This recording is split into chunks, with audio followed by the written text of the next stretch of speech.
Hello everyone, good morning to everyone. आपका दोस्त आपका भाई सागर फिर से आपके साथ एक नए सेशन के साथ। आज जो हमारा सेशन है वो है फिजिक्स का एक बेहतरीन topic, VVI topic, Newton's law. Newton's के तीनों लॉ के बारे में आज हम जानेंगे। हमें पता ही है न्यूटन्स के 3 लॉ हैं, बट हम तीनों लॉ को ब्रीफली जानेंगे। क्यों जानेंगे? एग्जामिनेशंस में यहाँ से क्वेश्चन बनते हैं और मैं नहीं चाहता कि एग्जामिनेशंस में आपको कोई भी कन्फ्यूजन हो इस टॉपिक से। मैं ऐसे ऐसे टॉपिक हर दिन लेके आता हूँ आपके लिए जो एग्जामिनेशंस पॉइंट ऑफ व्यू से वीवीआई है। मैं नहीं चाहता कोई भी पढ़ा हुआ चीज़ जो इजी चीज़ हो, आपको लगता है इजी है बट एग्जामिनेशंस में आप जाओगे तो वहाँ पे बहुत सारा कन्फ्यूजन हो जाता है। इजी क्वेश्चंस में ही कन्फ्यूजन होता है और हम गलत टिक मार्क करके आ जाते हैं, जिसके कारण हमें आगे जाके दिक्कत हो जाती है। ओके, तो इसी सिलसिले में आज जो मैं टॉपिक लेके आया हूँ बहुत ही वीवीआई टॉपिक है और ये है न्यूटन्स लॉ। और हम जानेंगे तीनों लॉ को ब्रीफली पढ़ेंगे धीरे धीरे करके, ठीक है ना। आप वीडियो में बने रहिए और चलिए इस सेशन को स्टार्ट करते हैं। न्यूटन्स का फर्स्ट लॉ आप देख रहे हैं, Newton first law. Newton first law जाने से पहले थोड़ा सा अगर न्यूटन का ये लॉ है कहाँ से आया, क्यों आया, कब आया, न्यूटन ने क्या सोचा कि 3 लॉ को लाया उन्होंने, तो ठीक है ना। तो चलिए इस सिलसिले में हम बात करते हैं। हमें पता ही है फादर ऑफ फिजिक्स कहा जाता है, फादर ऑफ फिजिक्स कहा जाता है न्यूटन साहब को, फादर ऑफ फिजिक्स कहा जाता है न्यूटन साहब को, ठीक है ना। फादर ऑफ फिजिक्स कहा जाता है न्यूटन साहब को, बिल्कुल। 1687 में 16 ध्यान दीजिएगा, डाटा याद रखिएगा। 1687 में ध्यान से सुनिएगा, जो मैं बोल रहा हूँ एक कहानी की तरह सुनिएगा। 1687 में उनकी एक किताब आई थी, जिसका नाम था ध्यान सुनिएगा, प्रिंसिपिया। क्या नाम था? प्रिंसिपिया। 1687 में उनकी एक किताब आई थी जिसका नाम था प्रिंसिपिया। क्या था? प्रिंसिपिया। ध्यान से सुनिएगा, क्या नाम था? प्रिंसिपिया, ठीक है। इस बुक में उन्होंने सबसे पहले जो मोशन है, मतलब जितने भी नियम हैं, लॉ ऑफ मोशन, उन्होंने इसी में बताया था, ठीक है।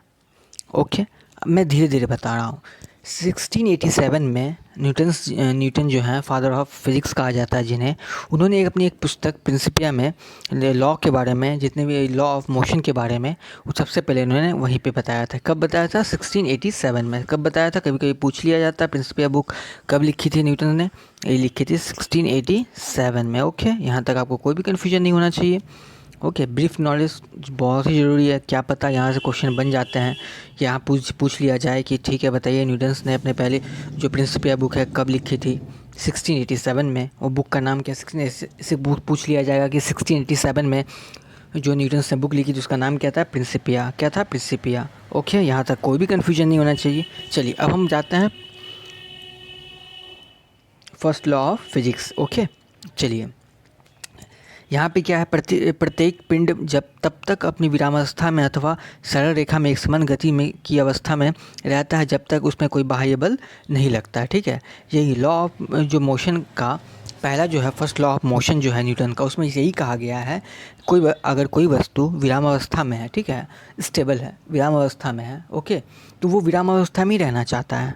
अगर कोई वस्तु अगर गति में है, एक सरल रेखा में गति में है, तो वो गति में ही रहना पसंद करता है, ठीक। समझ, आपको कोई प्रॉब्लम नहीं है। वो तब तक अपना पोजीशन चेंज नहीं करता जब तक कोई एक्सटर्नल फोर्स, जब तक कोई बाह्य बल उस पर अप्लाई नहीं होता, जब तक उस पर कोई बाह्य बल लागू नहीं होता, ठीक है। यहाँ पे कोई वस्तु अगर है, कांस्टेंट है, विरामावस्था में है, जब तक कोई बाह्य बल इस पर नहीं लगता है तब तक ये वही अवस्था में रहता है। ओके, यहाँ तक आपको कोई कन्फ्यूजन नहीं होगा, सिंपल सी है। फर्स्ट लॉ ऑफ मोशन जो है, पहला नियम जो है न्यूटन्स का, उसमें यही कहा गया है जब कोई वस्तु विरामावस्था में रहेगा या फिर एक समान चाल से सीधी रेखा में चल रही होती है तो वो वैसे ही चलता रहेगा, ठीक है, जब तक उस पर कोई बाह्य बल, जब तक कोई एक्सटर्नल फोर्स उस पर ना लगे। ये जो है आपको एक्सटर्नल फोर्स है, कौन सा फोर्स है? एक्सटर्नल फोर्स है, ठीक है। जब तक कोई एक्सटर्नल फोर्स उस पर ना लगे तब तक वो वैसा ही अवस्था में रहेगा। न्यूटन्स का फर्स्ट लॉ यही हमें बताता है। और सबसे बड़ी बात, न्यूटन्स का जो फर्स्ट लॉ, इसे हम गैलीलियो का भी नियम कहते हैं, गैलीलियो का भी नियम कहते हैं। ओके, गैलीलियो का भी नियम इसलिए कहते हैं, और या फिर इसे जड़त्व का भी नियम कहते हैं। पहली बात है कि जो यहाँ पे पूछ लिया जाता है गैलीलियो का नियम वही है जो न्यूटन्स का फर्स्ट लॉ है। इस नियम को हम, न्यूटन्स के फर्स्ट लॉ को हम गैलीलियो का नियम भी कहते हैं या फिर जड़त्व का नियम भी कहते हैं, ठीक है, जड़त्व का नियम भी कहते हैं। ओके, यहाँ तक कोई इशू नहीं होगा। लॉ ऑफ इनर्शिया भी कहता है, आपने सुना भी होगा। न्यूटन्स फर्स्ट लॉ को आपको लॉ ऑफ इनर्शिया भी कहता है, आपको बिल्कुल भी कंफ्यूज नहीं होना है। लॉ ऑफ इनर्शिया भी कहते हैं। ओके, यहाँ तक आपको कोई भी कन्फ्यूजन नहीं होना चाहिए। मैं आपको ब्रीफली धीरे धीरे बता रहा हूँ, यहाँ पे कोई कन्फ्यूजन आपको क्रिएट नहीं होना चाहिए। यहाँ पे है न्यूटन्स का जो फर्स्ट लॉ है उसे हम लॉ ऑफ इनर्शिया भी कहते हैं, या फिर इसे गैलीलियो का नियम भी कहते हैं, लॉ ऑफ गैलीलियो भी कहते हैं। ठीक है, यहाँ तक कोई कन्फ्यूजन नहीं होना चाहिए। अब आपके मन में आ रहा होगा कि ये जड़त्व क्या है, लॉ ऑफ इनर्शिया जो आपने कहा, ये जड़त्व क्या है। जड़त्व क्या है मैं आपको ब्रीफली बताऊंगा, आगे भी बताऊंगा, लेकिन फिर अगर यहाँ पे बात आई है जड़त्व की तो मैं एक छोटा सा आपको बता दूं। देखिए, कोई वस्तु है, हमें पता है कोई वस्तु है, जैसे ये कोई वस्तु है, जब तक उस पर कोई एक्सटर्नल फोर्स नहीं लग रहा है तो वो विरामावस्था में ही है। और जो अपनी गति में, अगर समान गति में चल रहा है तो वो समान गति में ही चलेगा। ठीक है, जब तक उस पर कोई बाह्य बल नहीं लगाया जा रहा है। तो बाह्य बल जब तक नहीं लग रहा है, जो ये आपको विरामावस्था में है, और कोई जो आपको सरल गति में चल रहा है, ठीक है ना। तो ये सिंपल से अगर बात कहें तो बाह्य बल के अभाव में, बाह्य बल जब तक उस पर अप्लाई नहीं हुआ है, तब उससे पहले जो ये कोई अगर विरामावस्था में है और कोई सरल गति में चल रहा है, इस चीज़ को, ये जो जिस मोमेंट में है ये वस्तुएं, उस मोमेंट को हम कहते हैं लॉ ऑफ इनर्शिया, जड़त्व का नियम। ठीक है, ओके। प्रथम नियम से अगर हम देखें, फर्स्ट लॉ ऑफ मोशन से, तो हमें कुछ और भी पता चलता है। क्या पता चलता है? बल की परिभाषा। बल, यहाँ पे बाह्य बल की बात हुई थी, कोई वस्तु में जब तक बाह्य बल नहीं लगेगा, तो आपको ध्यान रखना है कि बल की परिभाषा भी जो हमें है ये फर्स्ट लॉ से ही पता चलता है। ठीक है, तो बल का फॉर्मूला क्या होता है? F equal to M A होता है। क्या होता है? F equal to M A. बल, ये बल है, एम से मास है, ए से एक्सेलरेशन है। ठीक है, F for force, M for mass और ए फॉर एक्सेलरेशन, त्वरण, मास, द्रव्यमान, एफ बल। ओके, यहाँ तक आपको कोई भी प्रॉब्लम नहीं होगा। हमें पता है कि बल का SI मात्रक क्या होता है? न्यूटन होता है। क्या होता है? न्यूटन होता है। क्या होता है? न्यूटन होता है। बल का हमारा SI मात्रक क्या होता है? न्यूटन होता है। बल का SI मात्रक क्या होता है? फोर्स का SI मात्रक क्या होता है? न्यूटन। ठीक है, कोई भी कन्फ्यूजन आपको नहीं होना चाहिए यहाँ तक। ओके, यहाँ तक आपको कोई भी कन्फ्यूजन नहीं होना चाहिए। बल का SI मात्रक क्या होता है? न्यूटन होता है। अब आप बताइए, लॉ ऑफ इनर्शिया बोल दिए, यहाँ से क्वेश्चन बन जाता है। इनर्शिया का कुछ एग्जांपल मैं दे देता, हो सकता हूँ कि अगर मैं डिफिनेशन आपको बताया तो आपको कहीं ना कहीं कन्फ्यूजन हो सकता है। ठीक है, तो मैं आपको यहाँ का एक एग्जांपल दे देता हूँ इनर्शिया का। आप समझ लीजिए कि कोई मोटरसाइकिल है। ठीक है, कोई मोटरसाइकिल है, वो चल रहा है। ठीक है, कोई मोटरसाइकिल चल रहा है, अचानक उस पर कोई मोटरसाइकिल चल रहा है, उस पर कोई बैठे हुए हैं। अचानक चलते चलते वो अचानक ब्रेक मार देता है। ठीक है, जैसे ब्रेक मारा तो जो बैठा हुआ इंसान वो आगे खिसक जाता है, वो आगे की तरफ आ जाता है, झुक जाता है, आगे की तरफ झुक जाता है। ध्यान से सुनिएगा, बाइक आप चला रहे हो, अचानक आप सडनली ब्रेक मारते हो तो आप आगे की तरफ पुश हो जाते हो। ठीक है ना, आगे की तरफ पुश हो जाते हो। तो इससे क्या पता चलता है कि जो वस्तु अगर समान गति से चल रहा है, ठीक है ना, अचानक उसमें भी अगर कोई बाह्य बल लगा, हम ब्रेक मारते हैं तो वो फोर्स लगा, ठीक है, तो वह अचानक गाड़ी रुक गई और हम जो है अपने पोजीशन से आगे झुक गए, हम अपने पोजीशन से आगे झुक जाते हैं। तो यही है लॉ ऑफ इनर्शिया, जड़त्व का नियम। इट मीन्स ये कहता है कि कोई वस्तु अगर विरामावस्था में या फिर सरल रेखा में चल रही है एक समान गति से, अचानक जब तक उस पर कोई बाह्य बल नहीं लगाया जा रहा है तब तक वो तो ठीक है। अगर जैसे ही बाह्य बल लगा दिया जाता है तो वो अपना स्थान, क्या बोलते हैं, जो भी उनका पोजीशन है वो पोजीशन से चेंज हो जाता है। इसे हम लॉ ऑफ इनर्शिया कहते हैं।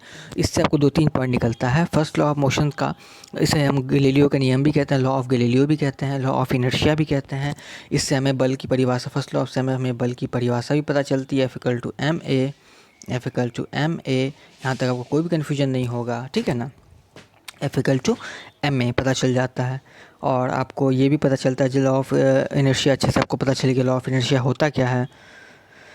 ओके, यहाँ तक आपको कोई भी कन्फ्यूजन नहीं होना चाहिए। ठीक है ना, चलिए हम आते हैं आगे, आगे देखते हैं आगे कौन सा। हेलो एवरीवन, तो जिस तरह से आप देख रहे हैं कि यहाँ पे क्या होता है कि सबसे पहले हम जानेंगे न्यूटन्स का। ये जो लॉ आया कहाँ से आया, हमें पता ही है, फादर ऑफ फिजिक्स किसे कहा जाता है? न्यूटन साहब को कहा जाता है। विदाउट एनी कन्फ्यूजन हमें पता है फादर ऑफ फिजिक्स न्यूटन साहब को कहा जाता है। तो एक पॉइंट है, 1687 में उन्होंने एक बुक लिखी जिसका नाम था प्रिंसिपिया। क्या था? प्रिंसिपिया। इसी प्रिंसिपिया बुक जो 1687 में लिखा गया था, इसी में लॉ ऑफ जो जितने मोशंस हैं, मोशंस के बारे में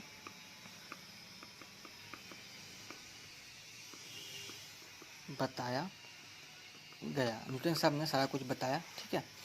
तो फिर आता है कि ठीक है, यहाँ तक तो ये पता गया। फिर first law of motion, first law of motion, ठीक है। यहाँ तक आपको कोई भी कन्फ्यूजन, जिस तरह हमने पढ़ा फर्स्ट लॉ ऑफ मोशन में कि अगर कोई वस्तु विराम अवस्था में, ठीक है ना, कोई वस्तु अगर विराम अवस्था में है तो विराम अवस्था में ही रहना चाहता है। अगर कोई वस्तु सरल गति में, अगर सरल गति में कोई वस्तु है तो वो चाहता है कि एक समान गति में ही हम चलते रहें, ठीक है। फर्स्ट लॉ ऑफ मोशन हमें यही बताता है। फर्स्ट लॉ ऑफ मोशन को गैलीलियो का भी नियम कहा जाता है, गैलीलियो का नियम, क्योंकि गैलीलियो जी ने सबसे पहले इसको बताया था, बट न्यूटन साहब ने ब्रीफली बताया। और सेकेंड में इसे लॉ ऑफ इनर्शिया भी कहा जाता है। इट मीन्स इसे जड़त्व का नियम भी कहा जाता है, ठीक है। तो यहाँ तक अब कोई भी कन्फ्यूजन नहीं होना चाहिए। मैं आपको डायग्राम के साथ इसे बता रहा हूँ, अब आपको डायग्राम के साथ पूरा बताने वाला हूँ, ठीक है ना। तो आपको कोई भी कन्फ्यूजन नहीं होना है इसमें, ठीक है। तो मैं डायग्राम के साथ आपको ये बताने वाला हूँ कि देखिए, कोई वस्तु अगर विराम अवस्था में है और कोई वस्तु अगर चल रहा है, एक समान गति में चल रहा है, ठीक है ना, एक समान गति में चल रहा है।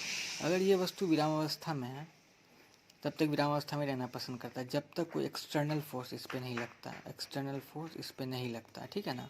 और कोई वस्तु अगर एक समान गति में चल रहा है, ठीक है, अचानक इसमें कोई बल नहीं लगता, जैसे रुक, अचानक आप बाइक से जा रहे हो, अचानक आपकी बाइक रुक गई तो आप आगे की तरफ पुश कर जाओगे, आप आगे की तरफ पुश कर जाओगे। इसी तरह कोई अगर बस है, ठीक है, यहाँ पे बस है और यहाँ पे लोग बैठे हुए हैं, ठीक है ना, यहाँ पे लोग बैठे हुए, अचानक बैठे हुए हैं, बस रुकी हुई है, ठीक है ना।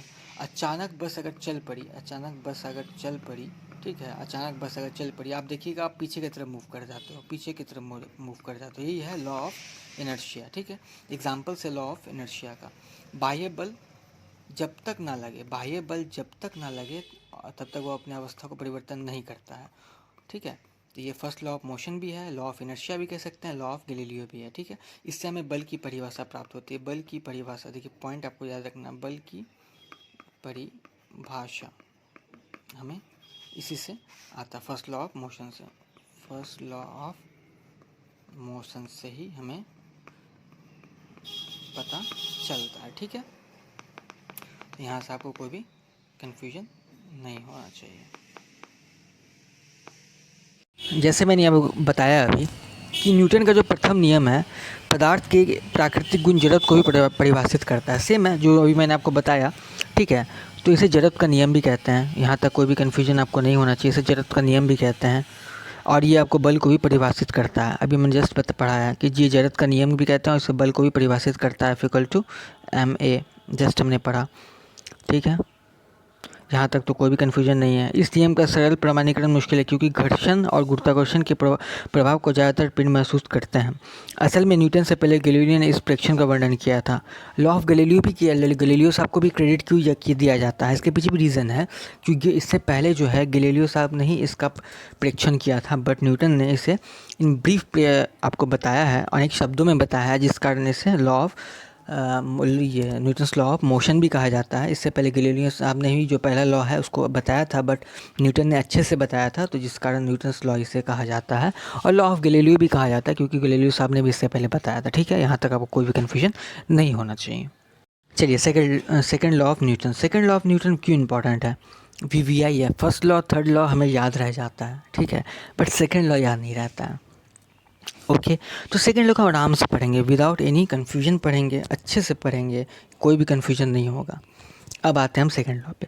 किसी भी पिंड की संवेग परिवर्तन की दर, देखिए किसी भी पिंड का संवेग परिवर्तन की दर, कोई पिंड है उसका संवेग परिवर्तन का जो दर होता है लगाए गए बल के समानुपाती होता है। देखिए कोई भी पिंड है, ठीक है, संवेग परिवर्तन, ठीक है, यहाँ कोई भी पिंड है, संवेग परिवर्तन मतलब कि इसका मोमेंटम, संवेग परिवर्तन, इसका जो मोमेंटम परिवर्तन हो रहा है, ठीक है ना, मोमेंटम जो चेंज हो रहा है का जो दर होगा वो जो लगाया गया बल, जो बल लगाया जा रहा है, संवेग, देखिए ये जो बल है ये बल लगाया जा रहा है आपको, ठीक है ना, यहाँ जो मोमेंटम चेंज हो रहा है और जो बाह्य बल लगाया जा रहा है इसका समानुपाती होगा। क्या होगा? समानुपाती। और उसकी दिशा वही होती है जो बल की है। संवेग की दिशा वही होगी जो बल की है। जैसे यहाँ से बल लगाया जाए, संवेग की दिशा भी यही होगी। इधर से लगाया जाए तो संवेग की दिशा भी ऐसे ही होगी। जिधर से आपको मतलब इसका सिंपल सा बात समझ लीजिए, किसी भी पिंड की संवेग परिवर्तन की दर, जो मोमेंटम में जो परिवर्तन हो रहा है, वो जो लगाया गया बल है उसका समानुपाती होता है और उसकी दिशा वही होती है जो बल की है, जो उसकी दिशा वही होती है जो बल की है। ठीक, यहाँ तक आपको कोई भी कन्फ्यूजन नहीं होना चाहिए। यहाँ से हमें F इक्वल टू एम है। बल की परिभाषा तो हमें फर्स्ट लॉ में मिल गई थी, बट हमें बल की व्यंजक जो है उसके बारे में पता चलता है। F इक्वल टू एम है, force equal to mass into acceleration, बल इक्वल टू मास इन ये द्रव्यमान इंटू त्वरण। ठीक है, F तो हमें पता चल गया, बल हो गया, यहाँ पे M क्या हो गया, मास हो गया, और A क्या हो गया, एक्सेलरेशन, जस्ट हमने पढ़ा था। ठीक है, यहाँ तक आपको कोई भी कन्फ्यूजन नहीं होगा। और जो ये जो आपको सेकंड लॉ का जो आप देख रहे हैं फॉर्मूला, ये क्या है, कुछ नहीं है, ध्यान से सुनिएगा। F equal to M V minus M U upon T, F equal to M V minus M U upon T. Okay, अब आ गया F equal to M common आ गया, V minus U upon T, और भी minus U upon T अगर इसको हम करेंगे, भी माइनस यू, देखिए अगर मैं आपको बताऊँ, ऐसे मैं आपको ब्रीफली बताने वाला हूँ, ऐसा कोई दिक्कत नहीं है, लेकिन टर्म आया है तो मैं इसे क्लियर कर देता हूँ। एम तो एम है, भी माइनस यू बटा टी, ये होता है एक्सेलरेशन, क्या होता है, त्वरण। तो यहीं से हमें फॉर्मूला निकल के आ गया F equal to M A. आपको यहाँ कोई भी कन्फ्यूजन नहीं होगा। भी माइनस यू अपन टी, इससे क्या पता चलता है हमें, V minus U upon T equal to A होता है, मतलब एक्सेलरेशन होता है। ठीक है, तो आपको यहाँ कोई भी दिक्कत नहीं होना चाहिए।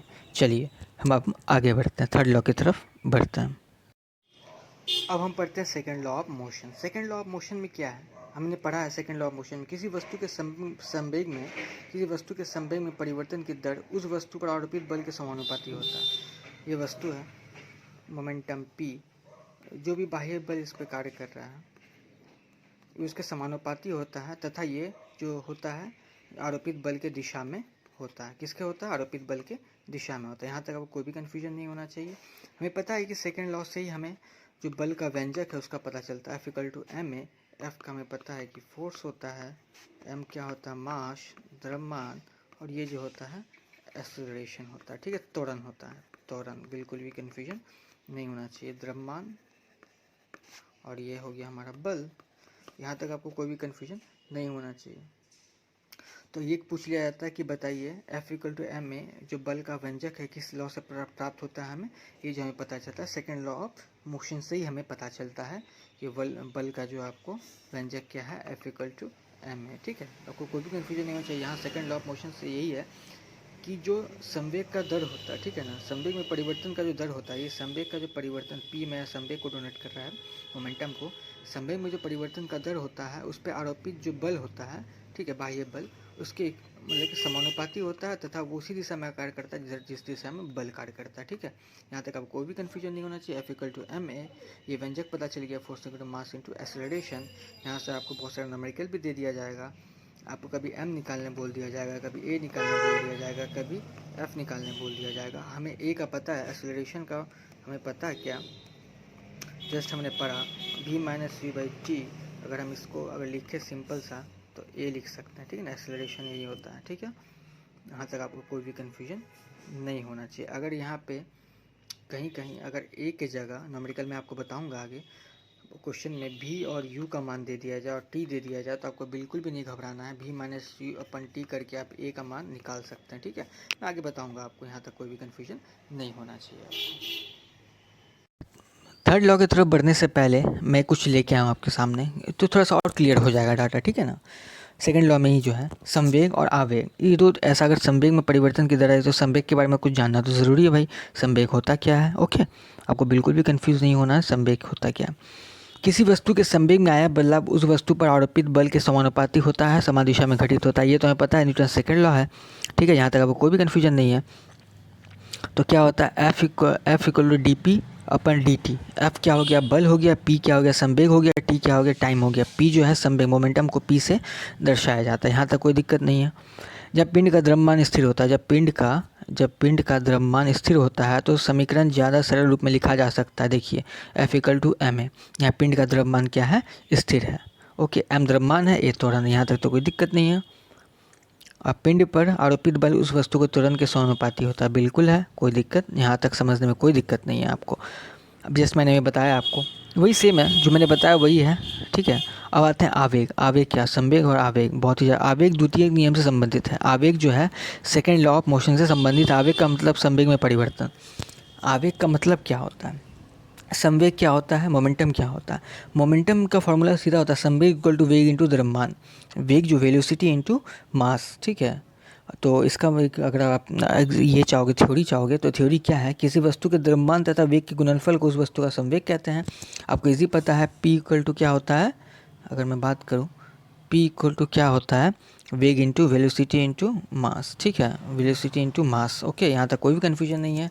तो संवेग का मतलब क्या हो गया, किसी वस्तु का द्रव्यमान तथा वेग के गुणनफल को उस वस्तु का संवेग कहते हैं, ठीक है। जो एस का SI मात्रा क्या होता है, किलोग्राम मीटर पर सेकंड, किलोग्राम मीटर पर सेकंड, किलोग्राम मीटर। संवेग का आपको पता ही है, यूनिट एंड डायमेंशन में बताया था, किलोग्राम मीटर पर सेकंड होता है।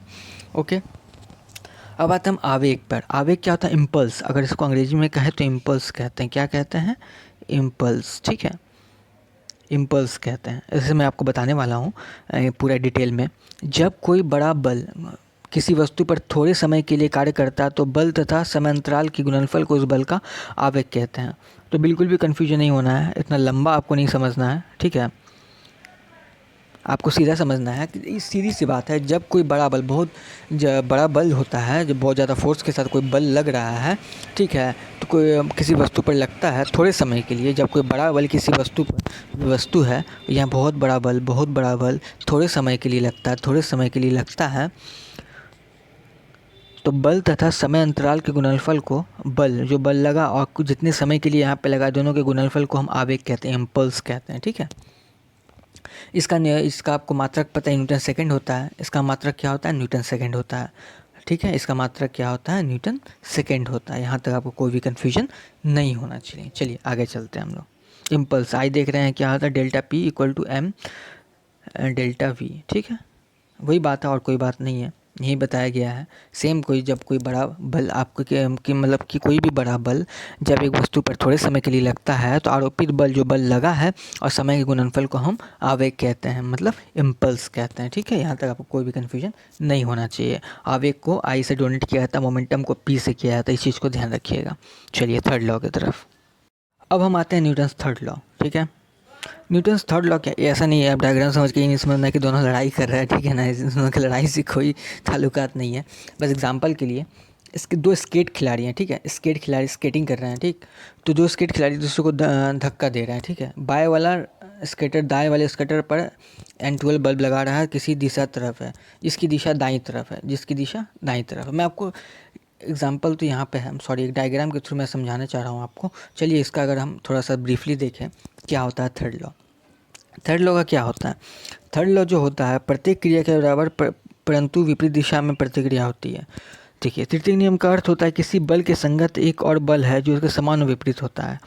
किसी बल के संगत और एक बल है जो उसके समान और विपरीत होता है। न्यूटन के इस नियम के इस्तेमाल करके संवेग संरक्षण के नियम का वर्णन किया है। संवेग, देखिए यहाँ से क्वेश्चन क्या बनता है, बिल्कुल इजी क्वेश्चन बनता है, पूछ लिया जाएगा संवेग संरक्षण का नियम न्यूटन का किस लॉ से प्रतिपादित किया गया है। ये किया गया थर्ड लॉ ऑफ मोशन से, ठीक है। तो थर्ड लॉ ऑफ मोशन क्या होता है, सिंपल सी बात आपको समझना है, प्रत्येक क्रिया के बराबर विपरीत दिशा में प्रतिक्रिया होते हैं, ठीक है। प्रत्येक क्रिया के बराबर विपरीत दिशा में प्रतिक्रिया होती है। जैसे आप एग्जांपल देख लीजिए, बहुत सारे एग्जांपल है। रॉकेट जब उड़ाते हैं, जब रॉकेट अगर देखिए, अगर रॉकेट उड़ रहा है, ठीक है, जैसे ही रॉकेट उड़ने वाला होता है, आप कभी देखे हैं रॉकेट अगर लॉन्च होता है तो आपने देखा होगा कि एक बहुत ही ज़्यादा फोर्स जो है नीचे की तरफ आती है। देखिए धुआं ही धुआं होता है, वो फोर्स लगता है नीचे की तरफ। जैसे ही नीचे की तरफ फोर्स लगता है तो इक्वल एंड ऑपोजिट फोर्स होता है। आपको जैसे ये थर्ड लॉ ऑफ न्यूटन से पता चला, जैसे ही फोर्स नीचे की तरफ आता है वो ज़्यादा प्रेशराइज करके उसे ऊपर की ओर भेजता है। इट मीन्स क्या हो गया, इक्वल एंड ऑपोजिट फोर्स लग रहा है। तो इसका क्या हो गया, प्रत्येक क्रिया के बराबर परंतु विपरीत दिशा में प्रतिक्रिया होती है। इससे ये पता चलता है। जैसे बंदूक चलाते हो आपने चलाया होगा कि नहीं चलाया होगा, बट हमने पढ़ा है, जब भी आप गन मतलब कि फायर करते हो, ट्रिगर दबाते हो, तो देखिएगा एक झटका आपके पीछे की तरफ लगता है, ठीक है ना। ये सब एग्जाम्पल्स हो गए, ठीक है। तो ये सारे एग्जाम्पल्स हो गए थर्ड लॉ ऑफ मोशन का। लॉ ऑफ मोशन का, ठीक है। यहाँ से आपको एक क्वेश्चन बन जाता है, संवेग संरक्षण का जो नियम है, ठीक है, तो संवेग संरक्षण का जो नियम होता है और ये जो है आपको थर्ड लॉ ऑफ मोशन से लिया गया है। ओके, यहाँ तक आपको यह पूछ देगा कि रॉकेट जो उड़ता है वो किस नियम के अंतर्गत उड़ता है, तो संवेग संरक्षण के नियम के अंतर्गत ही उड़ता है, ठीक है। इस चीज़ को आपको ध्यान रखना है, संवेग संरक्षण का नियम इसे कहते हैं। चलिए धीरे धीरे आपको मैं डिटेल में सारा कुछ with the help of diagram, with the help of सब कुछ मैं आपको क्लियर कर दूंगा। ओके, हमारे जो थर्ड लॉ है, थर्ड लॉ के बारे में हमने क्या पढ़ा? थर्ड लॉ को हमने पढ़ा कि प्रत्येक क्रिया के बराबर विपरीत दिशा में प्रतिक्रिया होती है। तो एग्जाम्पल के थ्रू अगर मैं आपको बात करूँ, ये रॉकेट है हमारा, ठीक है, ये रॉकेट है, रॉकेट उड़ रहा है, ठीक है ना। और ये देखिए, जब रॉकेट उड़ता है तो नीचे की तरफ बहुत मात्रा में फोर्स जनरेट करता है, ठीक है। तो ये फोर्स जनरेट करता है, जो एक फोर्स नीचे की तरफ जनरेट करता है, तो ये फोर्स आपको इक्वल ऑपोजिट होता है, इसे और भी ज़्यादा फोर्स इक्वल करता है, तो ये ज़्यादा उसको ऊपर की तरफ प्रेस करता है और ये रॉकेट आपको ऊपर की ओर जाने लगता है। उड़ने से पहले ये जो है आपको देख रहे हैं बहुत ज़्यादा मात्रा में फोर्स जनरेट करता है नीचे की तरफ, ठीक है, और फिर ये आपको अपोजिट वे में इसे पुश करता है और ये ऊपर की तरफ चल जाता है। इसे हम संवेग संरक्षण का नियम भी कहते हैं, संवेग संरक्षण का नियम। हमें ये भी पूछा जाता है एग्जाम में कि थर्ड लॉ ऑफ मोशन से हमें संवेग संरक्षण का नियम भी पता चलता है। और आपको कभी कभी पूछ लिया जाएगा कि रॉकेट जो ऊपर की तरफ उड़ता है किस नियम का आधारित है, ये है संवेग संरक्षण के नियम के पे है, ठीक है ना। यहाँ तक आपको कोई भी कन्फ्यूजन नहीं होना चाहिए। 2 पॉइंट है मैं क्लियर करना चाहूँगा। संवेग जब बात आई है संवेग का, ठीक है ना, संवेग का क्या होता है? मोमेंटम। अंग्रेजी क्या होता है? मोमेंटम, ठीक है, मोमेंटम से डिनोट किया जाता है पी से, ठीक है। इसका एक ही अगर मैं आपको बता दूं, संवेग का क्या होता है? वेग इंटू द्रव्यमान, वेग इंटू द्रव्यमान, ठीक है।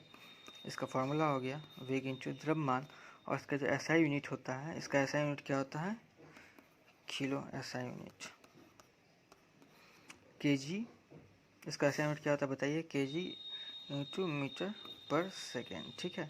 इसको हम ऐसे लिख सकते हैं केजी मीटर पर सेकेंड, ठीक है। यहाँ तक कोई कन्फ्यूजन नहीं है हमें।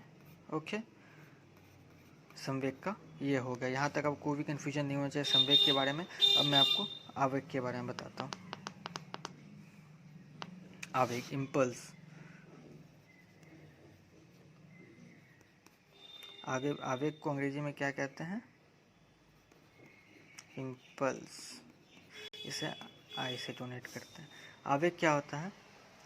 जब कोई बड़ा बल, ध्यान रखिएगा, जब कोई बड़ा बल वस्तु पर लगता है तो कितने समय के लिए वो बल उस वस्तु पर कार्य किया है, ठीक है, उस चीज़ को आवेग कहते हैं, ठीक है। तो इसका फॉर्मूला क्या हो जाता है? आवेग का